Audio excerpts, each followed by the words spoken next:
Unsurprisingly, we didn't find it in this world, and we'll have to world hop for it. Just like we'll have to world hop for the last 2.82% of items. There are a few areas we have to check in every world hop, starting with a dungeon.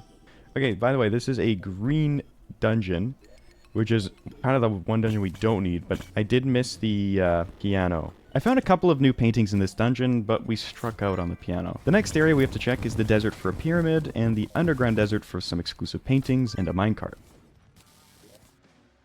There's the minecart. Done. We still need a few more paintings from there, but I think we've basically uncovered all that. So we're off to hell. We've already finished the obsidian furniture set, but we're still missing a painting called Shining Moon and the decorative banners. There are 6 different variants that can spawn in hell, and only 3 of them can spawn on any given world. Which means that there's a chance that we get only dupes, which is exactly what happened on this first world. But thankfully, it wasn't a total waste of time because we were able to grab that last painting. From there, I started searching for sword shrines. For those unfamiliar, they can only spawn in the outer thirds of your world, and will generally spawn in the surface layer, so it doesn't take too long to search for. Up to 3 shrines can generate on medium worlds, though most of the time you'll see 1 or 2, or even none. We ended up finding just the 1 on this first world, but of course, no Terraria yet. So, the last thing to check for was the mushroom biome chests, and before long...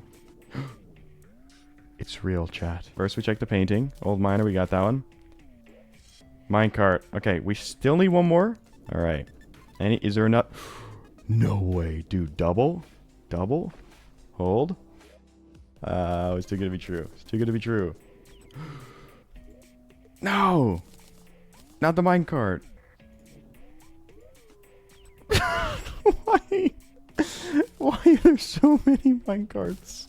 I sadly wasn't able to find the toad set, and from here on out, I decided that I won't go out of my way to find it until after we're done with the dungeon, because there's a small chance that we'll run into the glowing mushroom biome while searching there anyways. In the next world, I wasn't able to find any new paintings from the desert, but we did get a new dungeon color, where I found a solid chunk of the pink furniture set. The only enchanted sword shrine in this world was a dud, and it was looking like we were somehow going to get 3 Hellbanner dupes once again, but thankfully, the 3rd banner was new. On our 3rd world hop, we got another green dungeon, so we could finally finish off this set. Under 2% left to go, chat. It's happening. But before checking for the rest of the items in this world, I fought Wall of Flesh, all the mechs, Pantera, and then Gollum, because I noticed that I was still missing a painting called the Martia Lisa, which is an item rarely sold by the traveling merchant, but only after you've defeated the Martians. You might think this would be faster to do on the main world, where we've already defeated the Martians, but the main world has a major drawback. You see, the traveling merchant always sells exactly 1 painting, and because we've also defeated the Frost Legion and Moonlord on that main world, that introduces 6 unwanted paintings to the pool, which would drastically decrease our odds of finding the Martia Lisa. So we built a house for 2 NPCs so that the traveling merchant can spawn in 24x time. And while we check for the rest of the items in this world, we can return potion at any time to see if the traveling merchant has the painting. I sadly was not able to find any new hell banners, enchanted sword shrines, or any mushroom chests. So besides this 1 desert painting that I found, this world was starting to look like a complete dud. So I was very happy when I got the green light to leave this world. Yes! Martia Lisa! Okay, we don't have to stick around in this world anymore. Okay, desert. We need the pyramid really bad, so hopefully this is the one that gives it to us. Kinda looking promising. Let's take it. Yes, it is looking promising. Okay, this is our first pyramid of the run. We need the banners. I think there's 3 banners. In terms of the drop, we get the magic carpet, which is totally fine, because this can be shimmered. We should get the last remaining Pharaoh set piece. Yes. Unfortunately, we just had the 2 banner spawns here, so we still need 1 more from another pyramid. I managed to find another hell banner as well, which means just the Obsidian Watcher banner remained. On the next world, we found another pink dungeon. I'm not sure why we can't find the blue one, but that's okay because we need a dresser, sofa, and a bathtub. All 3 of which we found in this dungeon. So all that's left from the dungeon are the exclusive paintings and the blue furniture set. And after finding this Obsidian Watcher banner, we're also done with hell. I then went back to the main world to craft some moss-related items that I'd missed before world hopping to our first secret seed. On the Get Fixed Boy seed, we need a couple items. Theocram's Razor summoning item, and Waffle's Iron, which is a reward from Medusa. Additionally, during a blood moon on this seed, the princess sells the Terragrim, which admittedly is a much more efficient way of getting this item compared to the 1 in 50 enchanted sword shrine drop that we've been going for. However, because I've never actually gotten the Terragrim before, I wanted to do it the quote-unquote legit way and get the sword shrine drop. Yes, it's slower, but at a rate of 1.21 sword shrines per world, we'll hit odds for this thing after about 41 worlds. And once we no longer have to check the dungeon and desert every time, The whole process shouldn't be that bad. Surely I will not regret this decision. On the next world, we found the last pyramid banner, and while the dungeon refused to be blue, while looking around for paintings, something caught my eye. The best glowing mushroom biome. Look at this. Wait, it actually might be. Wait, it might be. It might actually be the best one. Come on, come on. I have opened like 6+ chests at least. It should be a 50-50. Yes! Oh my god. Yes, no more glowing mushrooms. I knew we should wait for this. Officially 99% completion. And somehow this world still had more to give. Was that it? Yes! Okay. Huge. Which means we no longer need to check the desert. Oh, and for those wondering how we got to 99% so fast after just a couple of items, it's because I ignored some items on the Terraria checklist website. The website keeps track of item IDs, which include several non-researchable items like the closed void bag or the extra variants of the shell phone, so getting rid of these items from the list gave us a much more accurate look at our completion. It took us 11 worlds for some reason to find our first blue dungeon, and while we got a good chunk of completion from it, we were still missing a few blue furniture pieces by the end of it. And of course, it took another 6 worlds to get our next blue dungeon. Thankfully, this time around we were able to finish off the furniture set, and I was also able to get 2 of the 3 remaining dungeon paintings. So the last item that we needed from the dungeon was the Cerebral Mine painting, and on our 19th world hop. And there it is! Let's go. But at this point, I noticed a problem with our checklist. We only have 5 items left, but somehow, according to our checklist, we still had over 0.5% to go. The math was not mathing, so I tried toggling off the research mode on the website to show the unresearchable items, and then I tried selecting one of them, and that seemed to do the trick. Not sure why that worked, but with 5 items remaining, that puts us at 99.91%. One of these remaining items was surprisingly the Ladybug minecart, which can be found in living wood chests. There's a 10% chance to see a minecart, and then a 50-50 on whether it's a sunflower or a Ladybug minecart. I guess it kind of makes sense that it took 25 worlds to find, but I never would have guessed that the Ladybug minecart would be one of the last items that we would research. Then we have a couple of paintings that can be randomly found in the underground. We occasionally will see some underground paintings while searching around for sword shrines, so I decided not to focus on these until after we found Terraria, just in case one of them somehow shows up before we get the sword. But what are these 2 paintings anyway? Well, the first one is the Aurora Borealis. It's not particularly rare or anything, but with how many paintings there are in this game, it makes sense that we were still missing at least one of them. Just like how it makes sense that we were still missing the Waldo painting. This one is particularly rare. In fact, it's quite easily one of the rarest items in the game. According to the wiki, for any given painting in the underground cabin, there is a 32.5% chance for it to be a 2x3 painting. And out of all of the 2x3 paintings, there's only a 0.49% chance for it to be Waldo. Combine the two and you get a 0.16% chance, or 1 in 625 paintings. While far-fetched, technically there is still a chance that we see it while going for Terraria, so again, we're not going to focus on this painting until after we find that sword. But since the start of the run, this Waldo painting was the item I was dreading the most. Now, about that Terraria.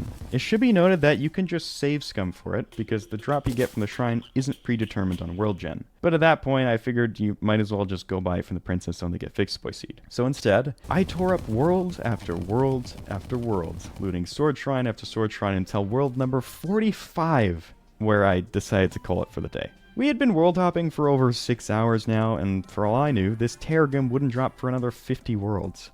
So, while I had hoped to finish off the run that stream, I decided to leave it for the next day.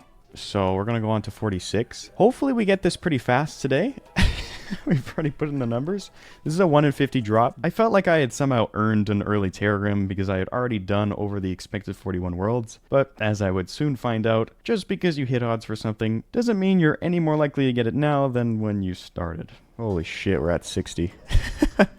That's awful. It'd be so cool to find Waldo during this though, like before Terraria.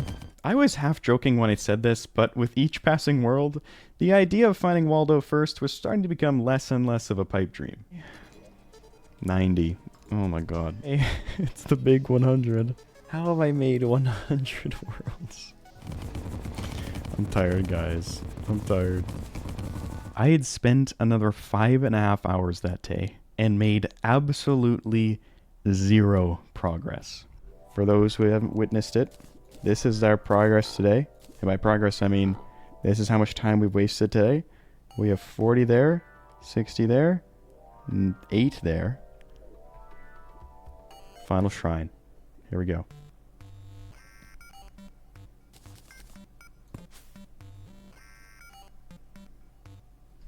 All right.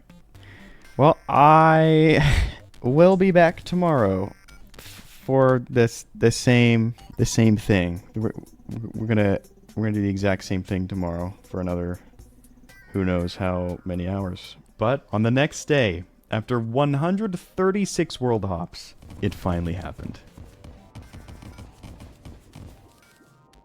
No way! Could you... It's Waldo! We found it before Terraria. What do you mean? Oh my god. Wow. Could you imagine for a moment how much time I would have wasted had I searched every world for Waldo first before going for Terraria? To be clear, this had absolutely no business showing up first. Not only did this thing have to spawn in the tiny fraction of underground houses visible while searching for shrines, but we also had to dodge the Terraria for 136 worlds. I was really hoping to see Terraria on that same world, but of course, the sword shrine search continued, and it would take another 50 minutes before we could cross another item off the list. Oh, is this our painting? Yeah, nice. There's an entry. Okay, we don't have any paintings left. Crazy this was after Waldo. 99.96% chat. We are down to just 2 items. We still have the giant Shelly banner, which I'm not sure why I left this one so late, to be honest. But for those who don't know, only 2 of these 3 enemies will spawn on any given world, and the giant Shelly was the auto out on our main world. I decided to take care of it now because it would be awfully anticlimactic if we left the giant Shelly banner for last. Hey, there it is. Giant Shelly. Chat. There is 1 item left. And it's the item that I've been searching for the past 12 hours. If I wanted to, I could finish this challenge right now by booting up that Get Fixed Boy world and buying it from the princess. But we've come this far and I wasn't about to quit now. The chilled debuff is so annoying.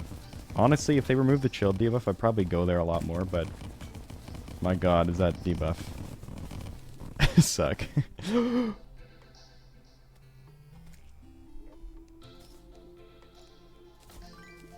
It's over. It's over. Yes! We did it! Hold on. Terraria? Boom! 100%. Okay. I believe this is every single item in the entirety of Terraria. All 5,400 something items. It's all here. And it only took 72 hours? Thank you all so much for watching. I'll see you all in the next one.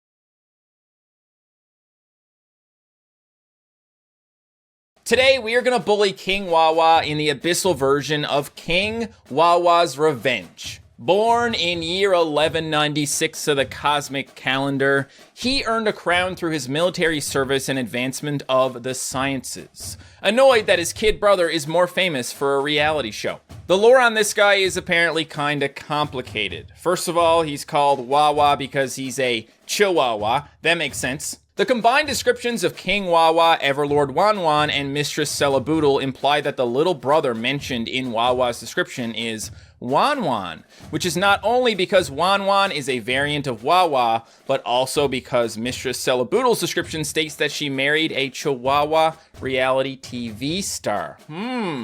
Thus, this leads to Wawa being Mistress Celaboodle's brother-in-law. It can be inferred that the 2 dogs pulling his chariot are a more haggard female Dagshund and Mistress Celaboodle.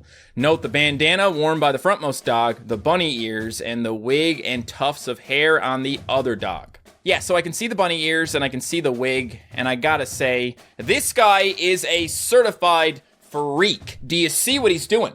He is spanking these two ladies who are pulling his cart. And just so we're clear here, King Wawa's brother, Everlord Wanwan, is also a certified freak. Universe's #1 playboy, beloved by lonely heart madams from across the galaxy. Just a few sweet words from him and anyone will soon be seeing stars.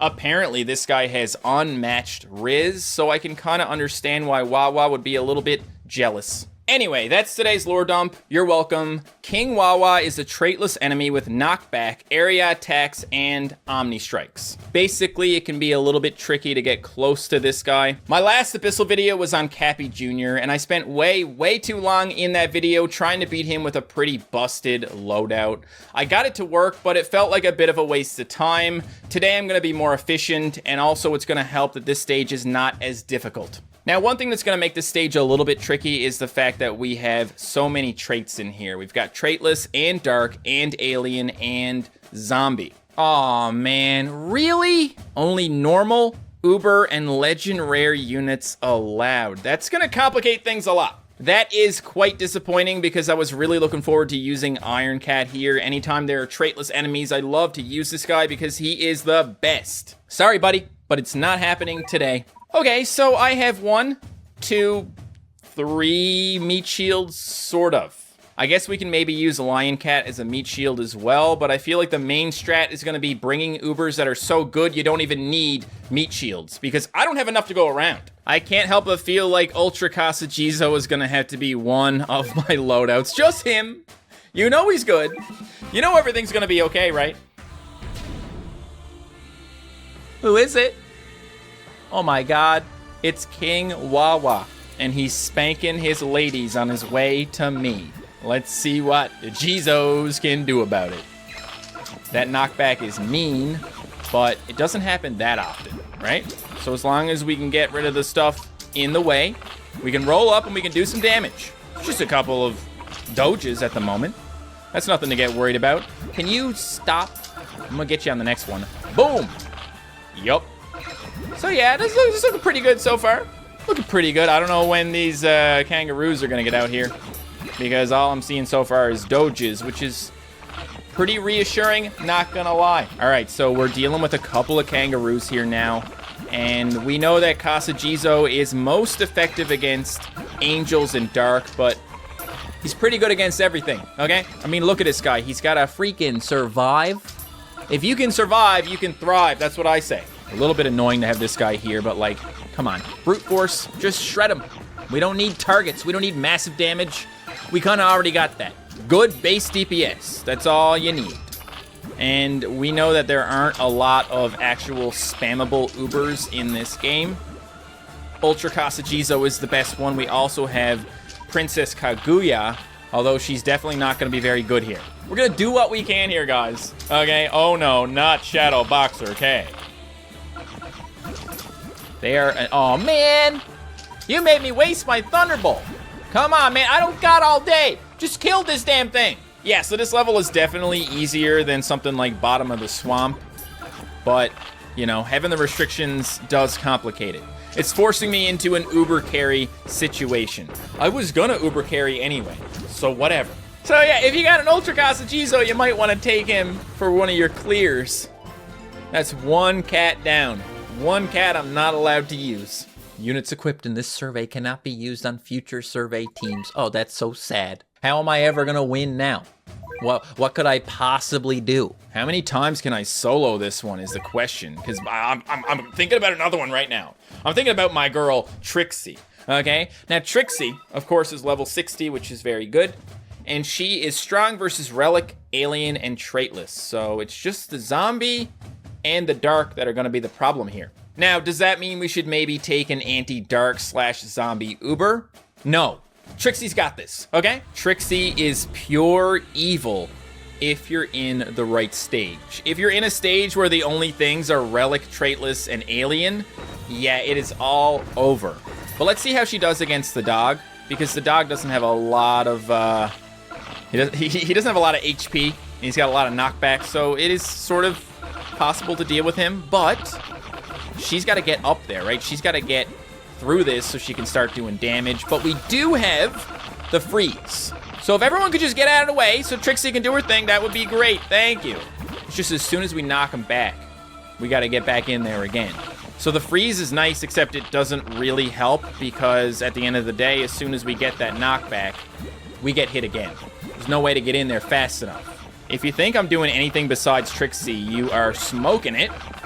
I think that's actually really bad, but that's okay. We got a second Trixie, so yeah, I don't know if I should have done that. I think that's probably oh, okay, hang on a second. Hang on a second.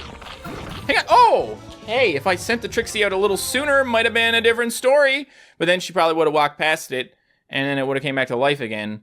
So I guess a zombie killer might not hurt. Before we do anything else, let's try adding a couple of move speed combos to see if we can buff the move speed enough to get more done. Here's unit move speed up medium, and here's move speed up small. There are a couple of things that we could use in this loadout.